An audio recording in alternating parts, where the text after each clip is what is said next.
Hello, my beloveds. Welcome back. It is the fifth Tuesday of the month, which to the average person may not mean very much, but to us here in the Holistic Healing Circle, it means it is a time for me to dive into a deep, beautiful, enlightening conversation with someone who is committed to living the principles that we talk about here in the Holistic Healing Circle, even if they do them in their own way. This is a conversation all about living more consciously, living more aligned, how we got into doing it, how it affects our life on the other side, and how you can get started too. So today I have the immense pleasure of introducing to you just quite frankly one of my favorite people on the planet. I'm only going to bring you my favorite people through these conversations anyway, but today I have got Dr. Stephanie Best, who is a brilliant, very well accomplished lady, and ever since I met her, we just had this syncing up.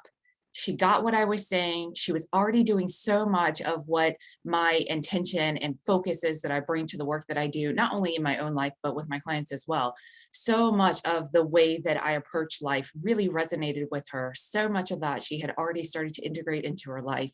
And once we started having conversations, we just knew that it would be a good idea to work together for some time. And over that time, I have just watched her life completely transform itself.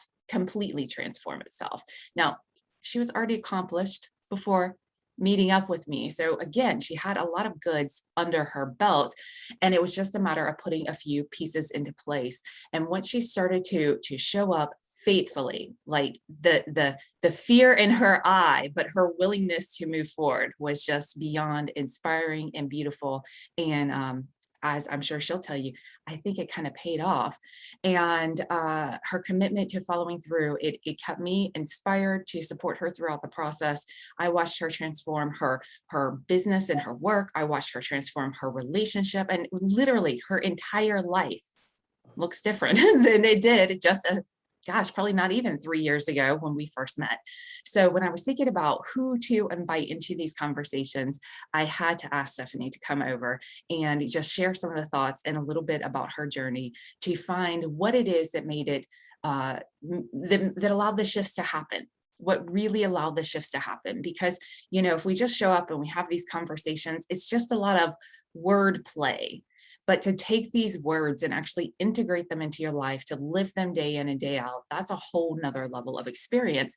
And really what inspired me to start having these conversations so that we can break down the process, not just from my approach of doing things, but from those that have taken that similar type approach, integrated it into their life, and then we can learn from one another how to keep growing, expanding, and allowing ourselves to settle into the life that is meant for us.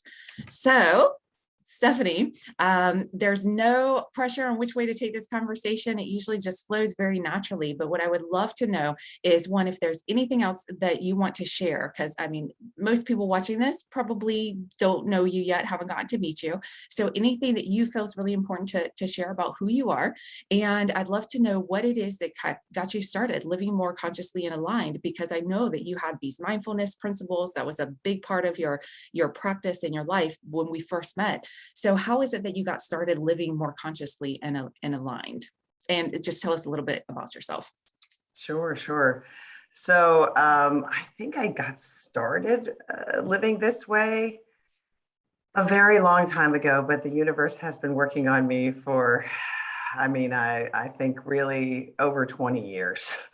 But when I finally met you almost 3 years ago, I think I was really ready to take it finally to the next level.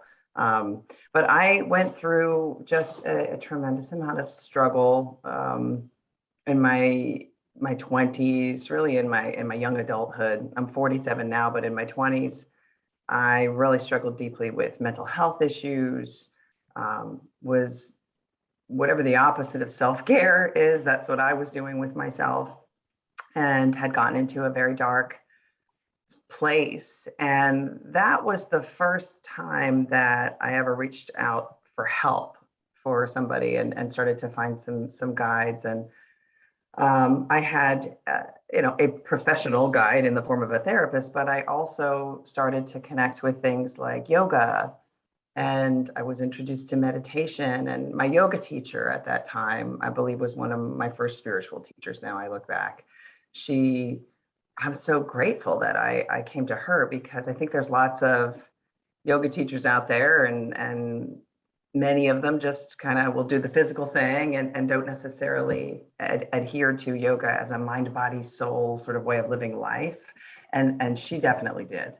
She just sort of radiated spirituality. And I remember at that time in my life, I had been raised in a very kind of strict Orthodox religion, went to Catholic school. And by that point in my life, in my 20s, I had really seen some of the harm that organized religion can do, and had really shunned it. And unfortunately, I had shunned really all of it. I wasn't making a connection between organized religion and spirituality or faith, and shunned all of it. And then here comes this woman who just was so spiritual. And I believe connecting with her, learning how to reconnect with my body and feel at home in my body, starting, that was going to be a many years journey, but just starting that, and finding a way to be at peace inside of myself. That was sort of the opening of a little crack of a window, I think, for me to start to explore something bigger than myself. And eventually to realize the way I practice my spirituality, my faith, my connections with what's bigger than me might look very different from some organized religions, and then that's okay. And not only okay, but I work with clients now as a clinical psychologist, and if spirituality is something they're interested in, I really encourage them to find their own individual path and ways to connect. And so that was really the very beginning, but I had many, many ups and downs to go through before I came to you. And the mindfulness piece and the meditation never really left my life, and nor did yoga. There were times where they really fell even off the path. And yet now I see it was all just part of the journey. They were always destined to come back in, and now they are part of my daily spiritual practice, and help to connect me deeply with myself. But when I first met you, I was running a private practice. And I think it's interesting because you mentioned that, I was very accomplished even when I met you. Yes, I think by outward appearances, you would say, oh, Dr. Best, I mean, she's got her own business. It's looks successful, and she's been in a long-term relationship, and she's got lots of friends who love her. And outwardly might have thought things are going great. Why would this person need any kind of coaching or help? And really internally, I was living in a state of there was a lot of chaos and a lot of pain and a lot of confusion and a lot of fear inside of me. And there was a lot of me doing to try to force my life to look the way it did. And so there was an absence of serenity. And I don't know, a mutual friend of ours told me about you, said you were going to be at a meeting I was coming to, and of local business owners. And absolutely, there was just a moment. And it was similar. I've had just a few, but people along my path since that early yoga teacher, that moment, I was like, oh, this is a human I am meant to connect with. And we instantly connected.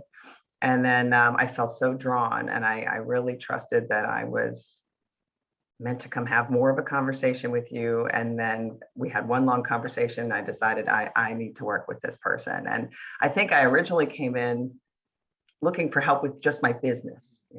I need help with my business. I was working also on the side, these ridiculous overnight shifts at a psychiatric crisis unit in the city, crazy hours. I was really frazzed, worn thin.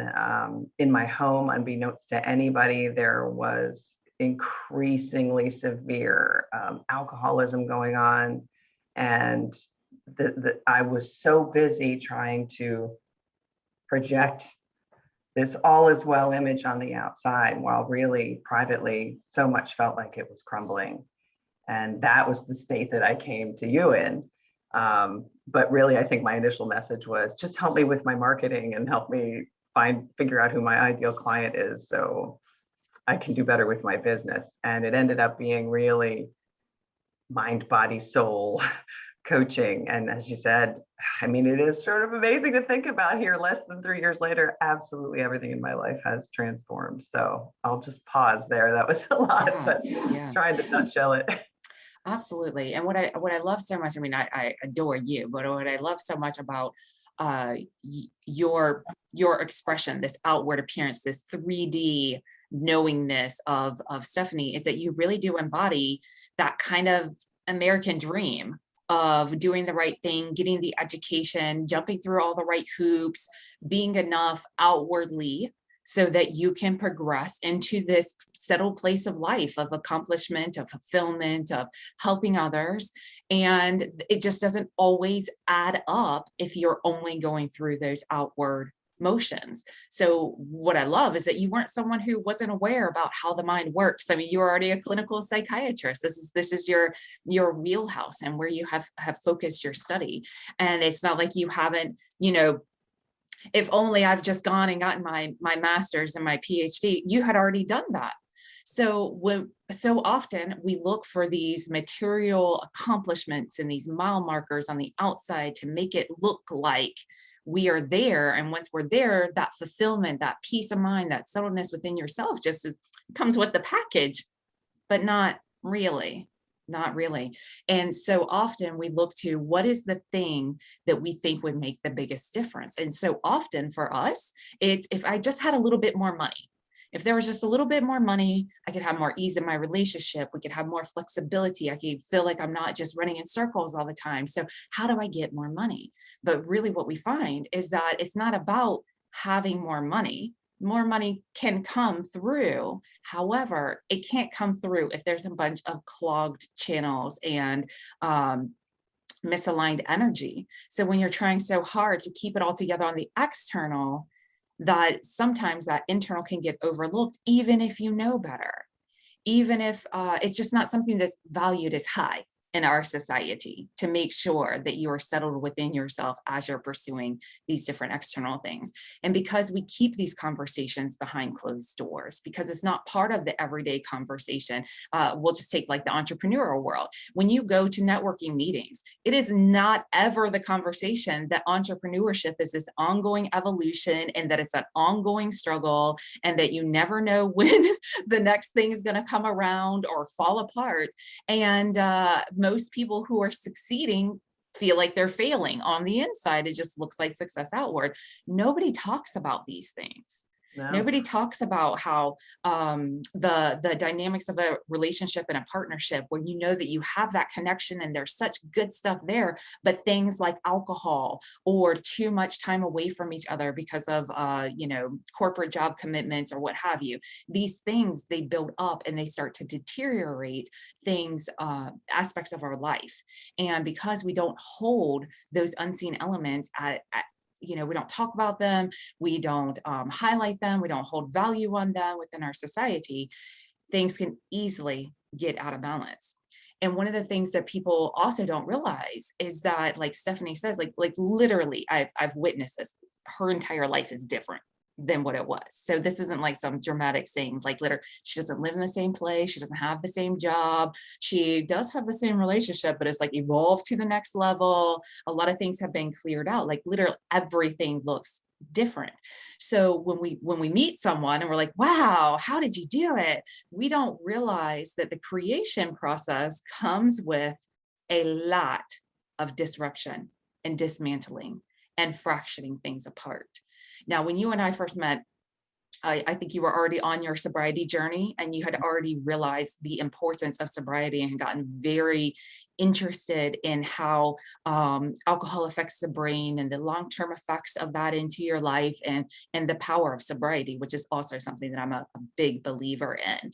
And when you have that influence, that distraction in your life, not only does it, shift the way that you navigate your world, but then the other people that are caught up in it in your life, you lose them. You don't get their full self, and that has an impact on your life as well. So I don't know if there's space in this conversation if you feel inspired to say anything about sobriety, but I feel like it's something that doesn't get talked about enough No. without the stigma of, oh, those with a problem need to get it together. Alcohol is such a commonplace thing within our society. It is so socially acceptable. It's mind-boggling when you get on the other side of it and you really get rooted in sobriety. It's very confusing why society makes it so okay. So I always welcome any kind of additional thoughts when it comes to sobriety, or any additional perspectives that can help people to anchor in or grasp something beyond, oh yeah, that's just not good for you. Or, you know, some people can handle it, or I'm okay with moderation, or I got to have my wine every night, or I just need girlfriends who will come and drink wine with me. Like, that whole mentality can actually keep your life exactly where it's at, keep you disconnected from what is going on inside of you, stop you from making the the changes that you really desire and are required for settling into your life, and can keep you just disconnected from yourself, let alone loved ones that are really, you know, caught up in it. But that change all comes with such a disruption. And I know that the principles that you and I had talked about became a guiding light for you as you were going through the changes and the disruptions. Because it's not like she just said, okay, great, I'm going to quit the crisis unit and I'm going to find a really good job and I'm going to move to a really cool town and going to clean up my relationship. And that's just that. It did not go that way No, no, at no, all, at all. no. But you had a foundation there. You had a new set of ground rules. That's what I gave you, a new set of ground rules to play by, to live by, that you just even mentioned before we got into this conversation, that you still look to and use as guidance, which I'm a fan, because I do the same thing in my life. It's how I get through the day to day. But I don't know if there's anything that's on your and coming to mind that you'd love to share about that disruptive shift and how these principles really affected you. Like, obviously, we don't have to get into all the details of all the changes, but how did that help you to keep moving forward? Or what kind of impact did having that focus, keeping that holistic perspective, remembering the full story of who you are, remember the full story of the other characters that were involved in your story, how did that affect this massive change and transition that you went through? I do want to highlight, and I'm so glad you highlighted it, the sobriety piece, because I think longer I go into this, I mean, I made the choice to start living an alcohol-free lifestyle um, just under 3 years ago, and I the more I go down this path, the more I really come to understand just how critical that choice was, and how much my sobriety means to me, how much I think it enables everything else. Um, it's like I really had to develop a full, complete, loving, honoring, respectful, beautiful relationship with the goddess within. And that is the key to everything. So, how could for me, it just became really clear. How could I do that if I was literally poisoning her every day? Um, and I was living in a relationship with someone where there was a much higher level of poisoning going on. However, I think it's important that we talk about this, and we don't talk about it nearly enough, because there are so many people that would, I think, fall into the category I did, which is, high functioning, you would never think, had a problem. Other people might not have judged it as a problem. But only your inner compass knows if it's a problem for you. And I think, like you said, we live in a truly alcohol soaked society where it is just so the norm.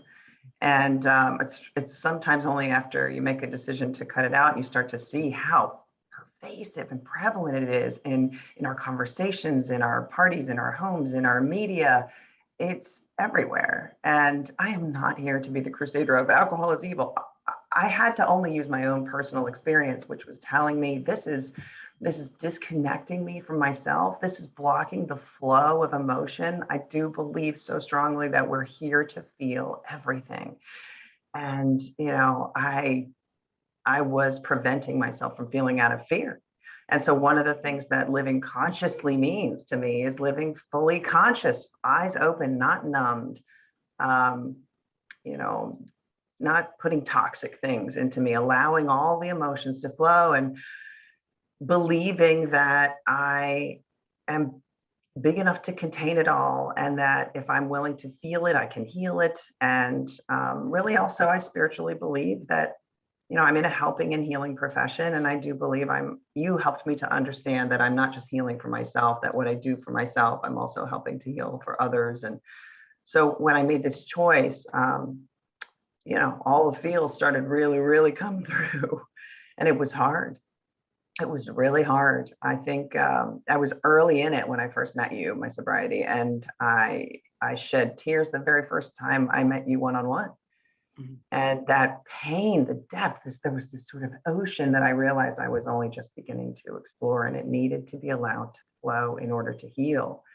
And as I started to do that, I started to realize you helped me to adopt these new principles. And at first, I just clung to them like, I'm just going to believe that this is going to work. I believe this is what I'm supposed to be doing. I believe that all is indeed well in every moment, even when it doesn't feel like it. I believe that only I can create or destroy my own peace. And I started moving forward one step at a time like this, just beginning with self-care, beginning with nurturing myself by not poisoning myself with alcohol anymore, feeding myself good food, hydrating, getting good rest, starting to explore how could I shift my schedule, right, to allow for rest and less chaos. This I talked to you early on about, I would like to get out of these overnight shifts. And initially I felt like, but I can't do that until there's a certain amount of money coming in my practice. And meanwhile, I was supporting my household because my partner was not able at that time to really contribute. And so I was holding it all up. And I remember you had invited me to think about what it might be like to not make just money the main part of that decision, but if it feels right, can you, what if we looked at letting that piece go sooner than you think you can, and trusting yourself, trusting the universe, trusting the unfolding, that it will all evolve in the way it intends to. And I remember feeling very scared, and then also learning to center myself later, listen within, ask the universe for guidance. And I heard an answer. It said, it's time, you can do this. And it felt right. And so I made the decision. We set a date. This is when I'm going to stop doing these overnight shifts. I was terrified. I was like, how's this going to work? This is crazy. How am I going to do this?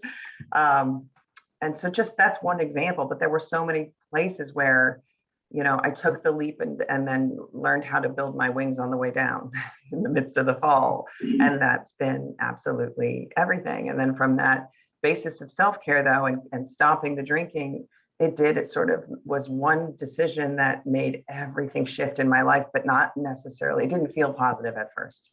It felt very, very difficult. Of course, in my primary relationship, now this other person was still in active addiction, and this really started to shift things in a very difficult way. And I then had to learn, I had a whole new set of learnings of how, now I started to work with you on relationships and how to recognize the whole human within him when I was talking with him, and trying not to just respond to what I was getting on the surface, as we seem to be going in totally different directions. And that was very, very hard for me.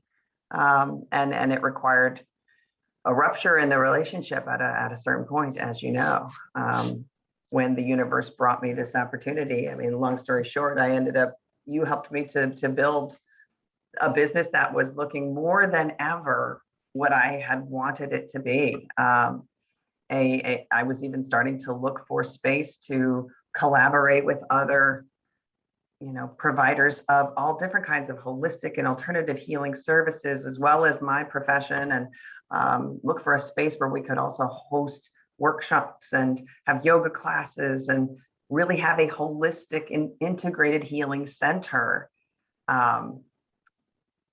And I was starting to teach teach people about meditation and in webinars and workshops. And It was all really unfolding, ironically, as my relationship was really in crisis and behind the scenes. But this was all unfolding, and I was really focused on moving in that direction when the universe drops this unexpected opportunity I hadn't even gone looking for in my lap, um, which was a way for me to be involved in an integrated, holistic wellness center, but on a much bigger level and resourced by people who had a lot more resources than I did, and enabling me to help many, many more people. And in a beautiful coastal location where Mother Ocean is dear to my spirituality. And I had always known in some way I'm going to get back to Mother Ocean. So now I'm living in a coastal town in Charleston, and doing integrated healing and wellness, and probably going to get to direct a very large meditation and mindfulness program as part of this endeavor. And it really brought chills to me the day that came across, that opportunity. And again, I thought, well, this is all I wanted to do. I always wanted to have my own practice. I can't shut my own practice, but it was so clear to me by that point from working with you, this is the direction I'm intended to go. And sometimes I think it's when you're unexpected, but that really threw that relationship crisis to a head, and I had to make a choice. And so, I often think to myself, as you've taught me, all contrast is for clarity. And there was so much going on in that relationship at that time that was so clearly not resonating with my newfound loving relationship with myself. And at a certain point, there was literally a moment, and it was a very painful, dark moment where I knew I don't know what the future holds for this relationship, but I have to move in the direction of this opportunity, and I have to let this relationship go, at least for now, and focus on taking care of myself, and give him over to the universe and trust that the universe will take care of him. And then I did it. I moved. I left the relationship, and lo and behold, that has come back around full circle too, as I have really tried to lead with love and compassion and honoring the human inside of him. And he went through some very, very seriously difficult times, and then started to learn to take care of himself as well. Once I stopped trying to push and force him and completely let go, he took the reins of caring for himself. And that was another lesson I had to learn, is that, I don't have the answers for anybody else, and it's not my journey, it's their journey. But I look at him as one of my greatest teachers. He definitely presents challenging behaviors for me, but gives me a way to remind myself not to react to what's happening on the outside, but to try to connect with this whole human inside in a way that is loving. And, who knows? I don't still know where that's going to end up, but, he was just here this weekend, and there was so much love and so much joy and so much peace. And I've found a place now of serenity where I'm not working crisis unit shifts, and a healthy relationship seems like it might be possible, hopefully with him. But the number one is this really healthy, loving relationship with myself. And that's where it all has to start from. Absolutely. You said so much there that's so beautiful. And one thing for sure that I'd love to kind of extrapolate out of that is this transcending victimization. You had to step out of this common way of looking at your situation of, you have an alcoholic partner, you've got all this imbalance happening in the relationship, you've got the finances that are out of balance. So from the outside, it looks like you are a victim that just needs to be rescued out of this toxic environment. And this other person who's got all the issues needs to go away and figure out their stuff so that you can be, stable and fulfilled and what have you. And one of the main things that I kept reiterating, I know for sure, every time that we would talk about things, is that you are not a victim of your circumstances. You are an empowered by the spirit that lives within you. You are an empowered being who is witnessing other people in crisis, witnessing yourself going through a crisis, into how do you navigate this without being the victim of your circumstances, without victimizing the other person, without laying down the blame and the shame, with taking that full radical responsibility for yourself, how you feel, letting it be messy, but letting it be honest. Because what was so unique about your situation, not unique, but what I would like to highlight, because I don't think that this is unique, I think this is pretty common. You find something that you're passionate about, you go and pursue it, and you build something around it. You find someone you're passionate about, you go and pursue it, you build something around it. So it's like you love the work that you do. It's just, it's not fully fulfilling. And you love the relationship and the person that you're partnered with, but it's not really fulfilling. So when you don't have anything left to like kind of add to the physical, or you're just stuck in that cycle of, well, it's just because we need this now, and we need this now, and we need this now, and you're looking at everything externally, then you can overlook that common denominator between all the things, which is you, and the choices that you're making, and the cycles that you're allowing to continue in your life, mainly perpetuated by fear, fear of the unknown, fear of being supported, fear of being met by life, by universe, by your partner, by, you know, finances, whatever it is that you feel like you need in order to move forward. So we get stuck in these fear limiting cycles because we can't let go of the thing that we're doing, because we know that there's something there. It's just how we're going about it, how we're thinking about it, how we're showing up. And again, these cycles that we're used to having for survival means we hit a point where we need to transcend them, where we're invited to let go of them, or to continue them along with all the suffering that goes along with them. And having those moments, it's not like it's clear. It's not like it's like, oh, I've got this non-serving cycle, let me just set that to the side. No, what we get are the justifications.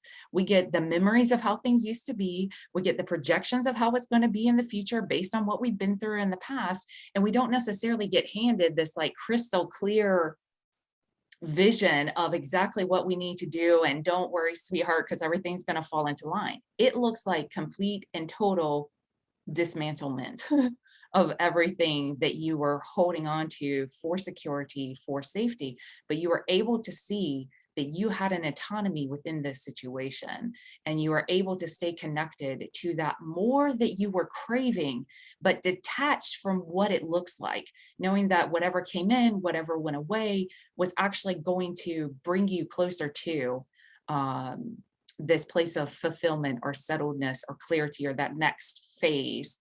And it takes a high level of faith, definitely a lot of surrender. And you have to have courage to be willing to step blindly into an unknown situation, just knowing that you're going to be met. We didn't know how you were going to be met. You definitely didn't know that it was all going to unfold the way that it did unfold. And of course, looking back, we could judge it and be like, oh, I could have done things a little bit different than that. And it could have been a little bit less dramatic and a little bit less traumatic. But what I want to point on here is that, as you know, and as anybody who's watching this who has struggled with addiction, or have people in their life that have struggled with addiction, you know, common addictions like alcohol, drugs, what have you. An addict never gets sober until they do it for themselves. And at that point, there just is no other choice.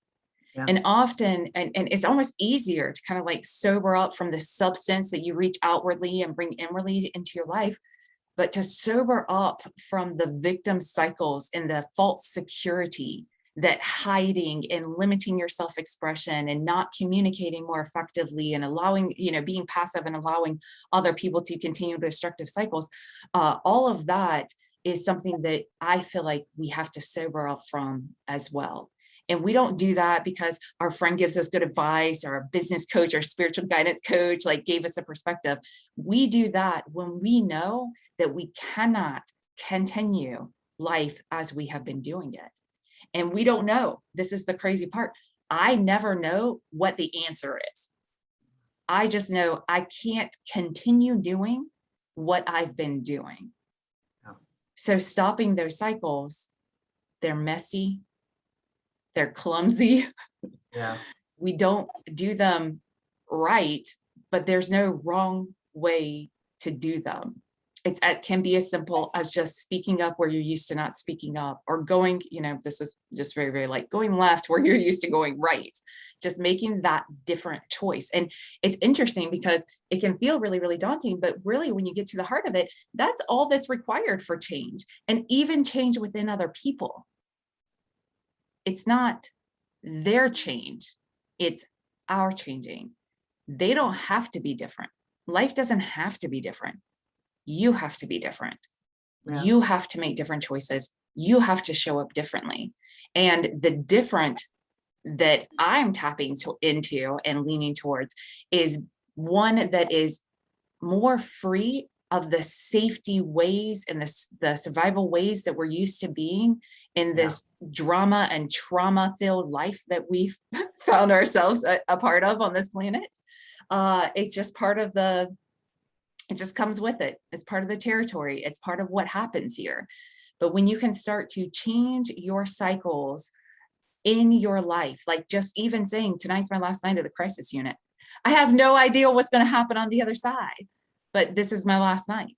And by allowing yourself to stop the cycle, because you just simply honor the fact that it was draining more than it was providing for you in your life, on the other side, life instantly met you. Yeah. And Yeah. even in the splitting and the ending and going your separate ways and finally saying, hey, let's take a break here in this relationship. Like even on the other side of that, life was right there to meet you. I mean, didn't just serve you up another man, didn't just have your man that you're still with come back around and be like, oh my gosh, I was just an idiot. Let me just get myself together real quick for you. It wasn't like that. But who was there to meet you and what was there to meet you was more fullness of yourself.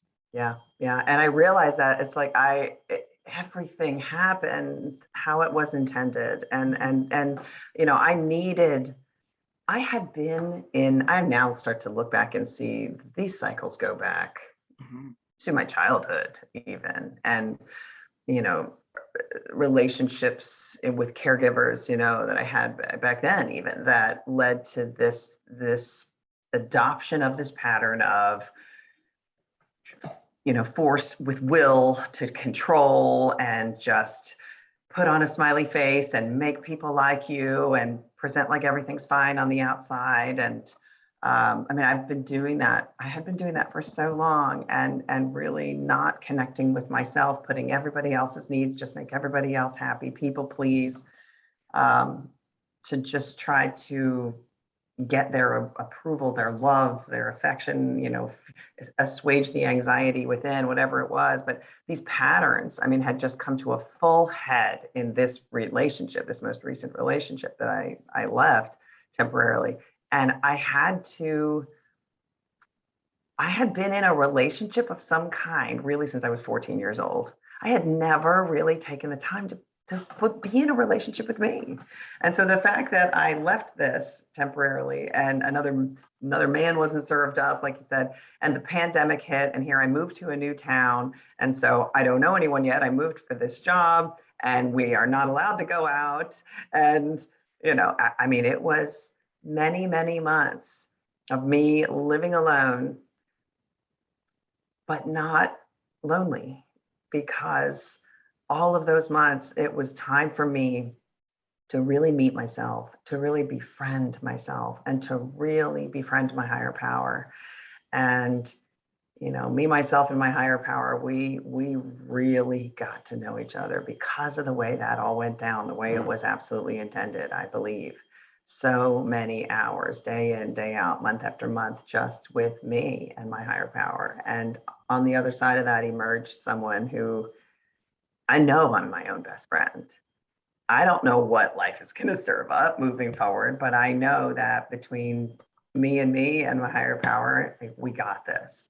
And it took letting go of all those old patterns of control. And I forgive myself for the things I did when I was in safety and survival mode. I understand that, but it was only going to produce more of the same, like you said. So surrender is absolutely what was required. And it was only when I kind of hit my rock bottom and absolutely and utterly surrendered to the flow of the universe that, like you said, every single time rose up and met me. And now, I love the space that I'm living in. I love the town that I'm in, and there's so much beautiful nature around for me to connect with. I've gotten my dream of living next to Mother Ocean again. I started diving again, and so I'm even literally under the ocean, connecting with her. Money is flowing like it has never in my entire life.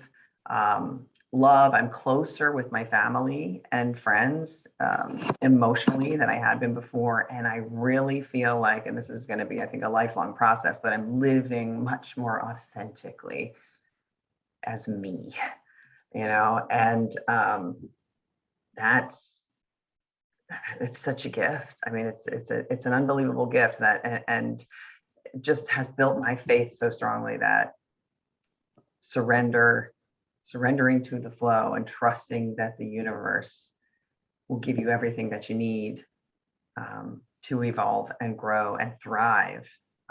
I just very, very, very much believe that. And the more that I live that way, and the more that I think I personally believe that, the universe, our higher power, is talking to us all the time in so many different ways. And the more I really connect, and all day long we're connecting, we're sort of chatting, I see it everywhere. I see these synchronicities, everywhere. And it's just letting me know that I'm on the right path. And so I continue every day to surrender. I pray every single day, please open my heart to receive your guidance today and grant me the wisdom to follow it and honor it, and honor myself and those around me. And you can't go wrong when you do it that way. What I'm really taking from this last little bit of our conversation is this focus on the relationship. You think, oh, I need a different relationship with my business, and I need a different relationship with my partner, and I need a different relationship with my family. But really, the only relationship that needs to shift is the one that you are having with you. And I often hear very faithful people, very devout, religious people, or those that are very spiritual, say God first, then family, then everybody else. And what I have come to know is that God first really means your connection with yourself, because that is the intimate personal relationship that you have with spirit, that you have with source, this thing that moves your breath and that animates all of life around you. Your first and foremost connection with that is your body and yourself. And to notice and pay attention that as you, Stephanie, external PhD, going through all these life changes, someone was there with you every single moment, even when you were all by yourself. And that was you. Mm-hmm. And to overlook you, or to judge yourself, or to hold yourself responsible for things that you couldn't possibly know that were coming down the line. That piece that you mentioned about self-forgiveness, I think, is really, really huge, because part of our journey is this like assessing, judging, and then moving on, assessing, judging, moving on. And it's very easy, once you know and come into realization about something, to judge your past self for having not done it. Like, even if you had an inclination, even if you knew that that was the right choice, it's kind of like even, putting your foot down about the alcoholism in your relationship. Like, you should have done that years ago. Why didn't you just do that before? That it wouldn't have gotten so messy, or you wouldn't have been here. You wouldn't have this or that or this or that. All of that is just fantasy making from the mind, and an opportunity for you to stop that cycle and stop that noise, and to settle into where you're at, because you don't know what you don't know until you know it and you live it and you realize it. So instead of running back and shaming ourselves for past choices where we literally could not have made another choice, even if it seemed like there were other choices that were there, to be able to come with that compassionate heart, to be able to meet yourself there and give yourself permission to be in process, to be in flux, to be in a state that wasn't true to yourself. That level of honesty, recognition, coupled with compassion, really creates a beautiful space for continuing a more connected relationship with yourself moving forward.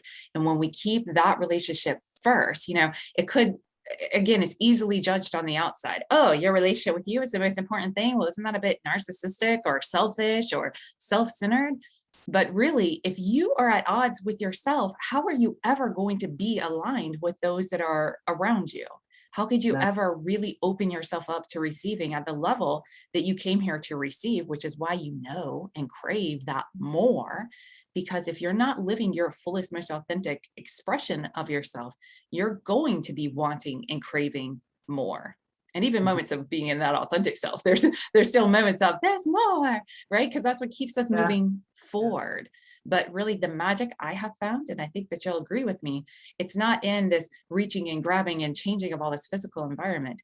It's learning how to be immensely settled into the environment that you're in now, in the skin that you're in now, and into the life that you're in now. And if the life that you're in now isn't one that's fully satisfying, know that that is the rub that's going to help you to move forward. So it's Yeah. nothing to blame or make wrong or carry extra weight around.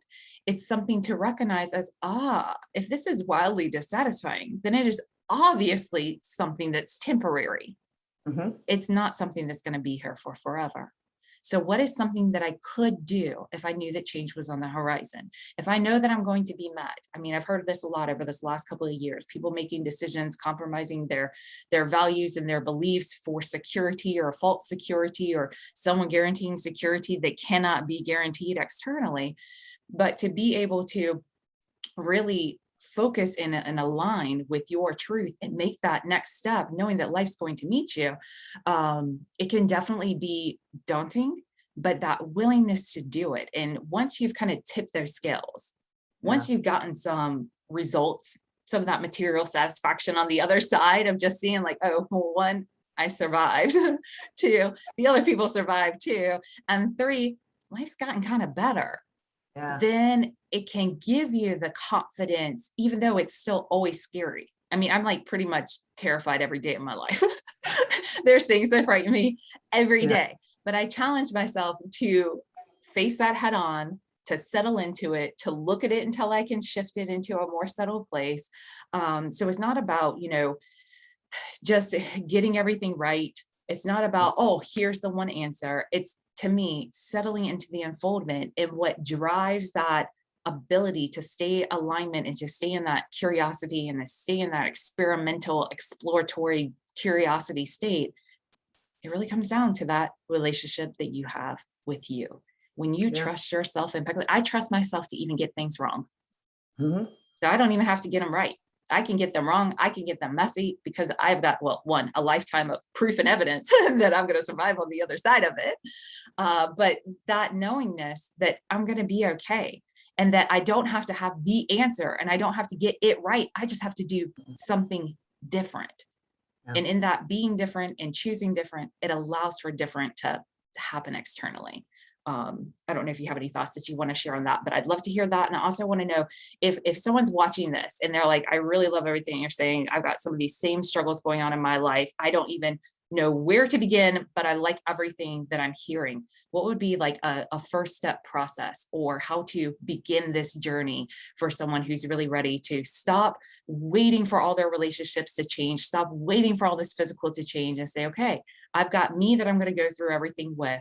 How do I get started on that path that's more true to me, that's more aligned to me, and that really puts that relationship that I have with my internal self on the forefront? Love any of your thoughts on that. Yeah. I think, it's funny you mentioned sometimes people will, and I often hear this from clients. I can't, I put everybody else ahead of me because they've been socialized or taught or somewhere along the line internalized the message that it's selfish to take care of themselves or to put themselves first. And I cannot emphasize this enough. The deeper my love grows for myself and my higher power, and as you said, I mean, I see them as very connected in some ways, one and the same, and not, and that's not in a grandiose kind of way. It's more, it's like one of my favorite quotes from Rumi, right? That he says, you are the universe in ecstatic emotion. I do believe that this universal energy, it flows through all of us. And so when you love and care for yourself, it is a way to connect to your higher power. But I absolutely have found the more I love myself, the more love I have to give to others. The more I love myself, the better able I am to do the healing work that I believe I'm here to do. The more I feel I have to give to my friends, to my family, to my clients.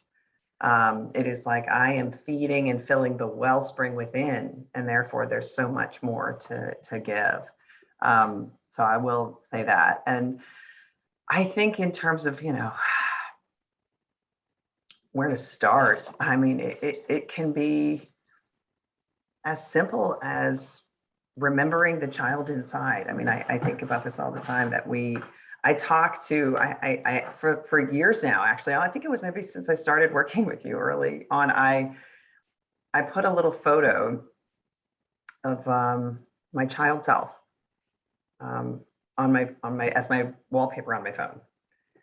And it's one that, kind of evokes like an easy sort of, want to reach out, heart goes to this little girl. And, we grow up and we do all this adulting. And when we feel fear, I think, or uncertainty or scared or confused, we have that little child inside. And unfortunately, we talk to ourselves in this really harsh, self-critical way sometimes. And you're talking to that little girl or boy that way instead. And that's not what they need. What they need at that moment is reassurance and soothing and, hey, it's okay. I love you. I got this. You're scared. I hear you. I'm scared too. But you know what? We're going to make it through. And so when I don't know, I put this photo on and I decided I would take her off when it seemed time, and it's not seemed time yet. So she's been on there, but every day I look at her and she reminds me she's me, I'm her. And I have been given the tremendous opportunity and also the responsibility to take care of her and honor her in the way that, she deserves. And she's a child of the universe. And if I would never talk to her the way the inner critic talks to me sometimes, then let's think about that. So how would you treat her? And if maybe it's even just something as simple as that, find a photo of yourself as a little child, and one that evokes warmth and compassion easily in you, put it on there. And when you find yourself struggling, pull her out, take a look at her or him if it's a little boy, and just, hey, what do you need? I'm here. I'm scared too. It's okay. You don't have to have all the answers, but what do you need? And can you start to give that? And maybe sometimes it's as simple as placing a hand over your heart and just saying, I love you. I mean, I do. I literally talk to her all day, every day. When she gets shaken up, I'm like, I got it. I know, right? We must be doing something that's important because we're scared, and that's great. It's all right. I got this. So maybe just remember the child inside. I mean, this whole building a relationship with yourself, I understand it's really tough. But trust me, I went from a place, 20 years ago, was in a place of true self-loathing. And I'm telling you that is not an overstatement. And now I am in, this place of genuine self-love and recognition of my own self-worth. And now you build that self-compassion mountain one pebble at a time. And it is daunting, I know, at the beginning of, oh my gosh, but what other choice you got? You're going to keep tearing yourself down for the rest of your life. So one pebble. What if I treated myself as if I was somebody that was worthy? Because you are, before I feel like it, and then put that pebble, and that pebble will help you put another pebble in. And before you know it, you'll be like, well, I keep treating myself this way. I guess we must be worth it. And then you believe it. And then you start to realize that as I treat myself really well, it's so much easier for me to treat others well and to radiate this beautiful energy I've been put on this planet to radiate. And I know that your listeners, if they are listening to this, they've got incredible, beautiful, loving, wonderful energy and gifts to share with the world, and dampening it if they're not really taking good care of themselves that they deserve it does not serve the universe. It really doesn't. Absolutely. I totally agree with that. And I love that starting place for others, that place to anchor into, to return to, and just to start that connection with yourself. Remember, there's an aspect of you that feels exactly the same as it has your entire life.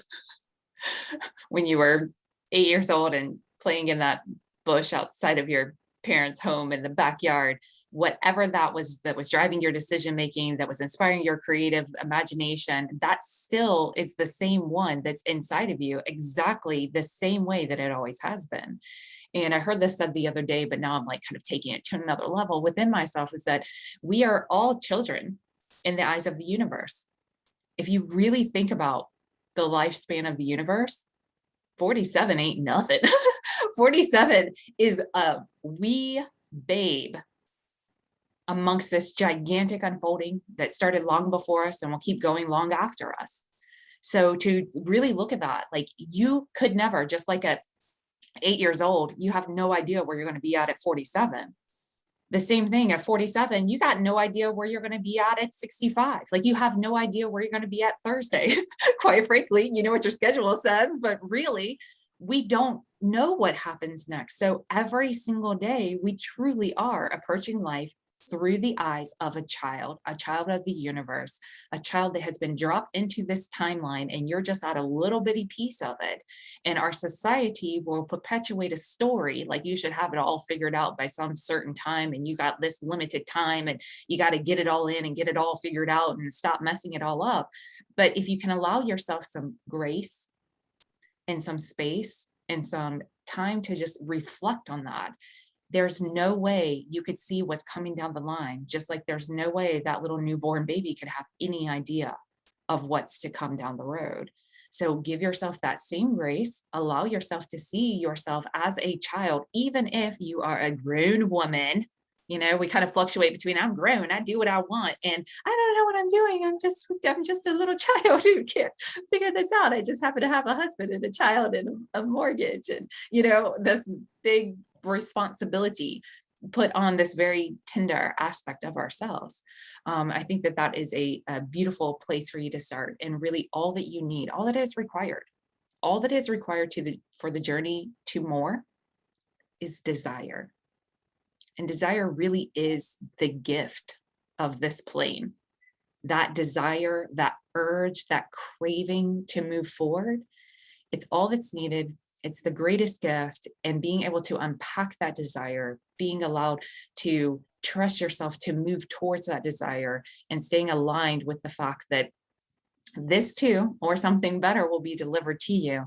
To me, that's been the best way to move through life.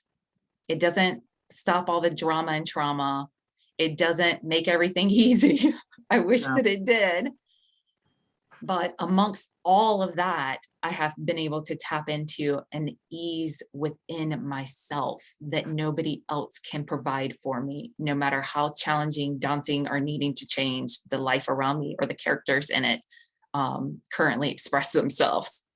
And that connecting to yourself, returning to the child within, honoring her, speaking to yourself as the child that you are, and remembering, if this is true for us, it's true for the rest of the rascals that are running around us. So not only speak to yourself like you would a child, what if you could embody that and take it over and extend it to others, so that we're just children connecting with other children, instead of the ones who have it figured out and they're the ones that are wrong, and we need to set the story straight and, you know, make everything just so. If you're dealing with a child instead of a 40-year-old, how would you speak to them? What kind of grace would you extend them?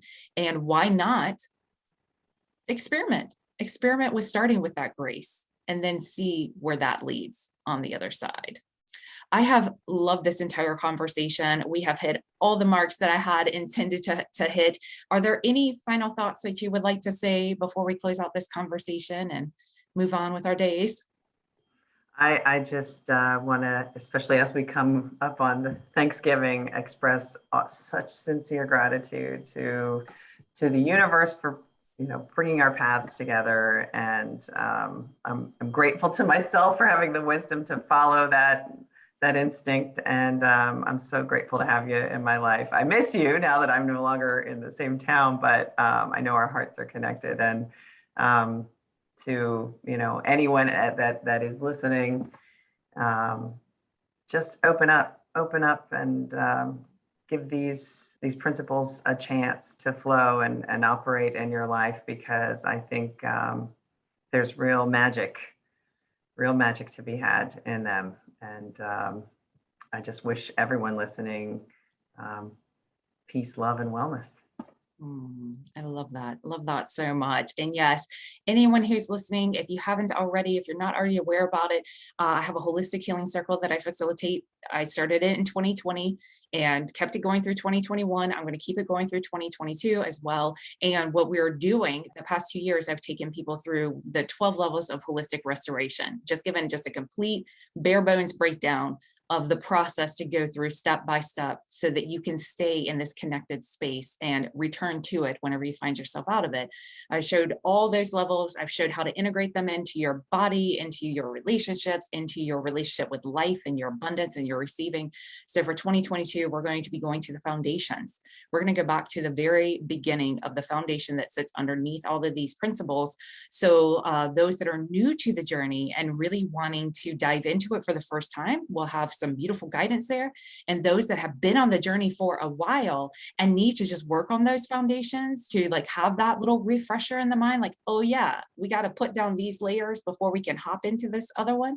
That's what we're going to have going on in the Healing Circle for next year. I have also got a monthly workshop series that's focused on awakening your intuition. That's been going on for over a year, and you can still plug into that. We have some more on deck for that.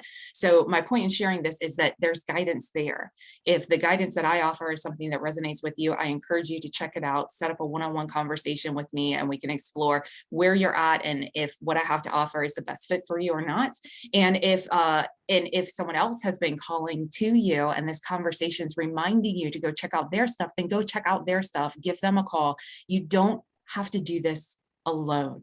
Eventually you learn how to do it with yourself and do it with God. But to get to this point, all of us have had some external guidance along the way. And that's quite frankly what I'm here to do, is to be a way shower and a pioneer to this new way of living with yourself and other people so that you can have this more fulfilling and authentic experience and really settle into life so that it can unfold all and more that it has in store for you. So I thank you for watching this, Stephanie. I thank you so much for your time and your vulnerability and authenticity to come and share some of the parts of your story and your journey along the way. I thank y'all for watching all the way to the end and for your continued support. All my patrons, thank you so much. All of you out there that are just rooting on and supporting this work. I can never express enough gratitude for you. But check us out because there's more Fifth Fridays coming up. I think I'm going to stick with this. And I already have January is our next Fifth Friday. And I already have somebody on deck that y'all don't even know. I can't wait to introduce you to her. So that'll be coming up. But in the meantime, like Stephanie said, enjoy your holidays, settle into them, take the pressure off. Remember, you're going through them with yourself. And I look forward to our next time connecting. So thanks for being here, y'all. And thanks, Stephanie. Thank you.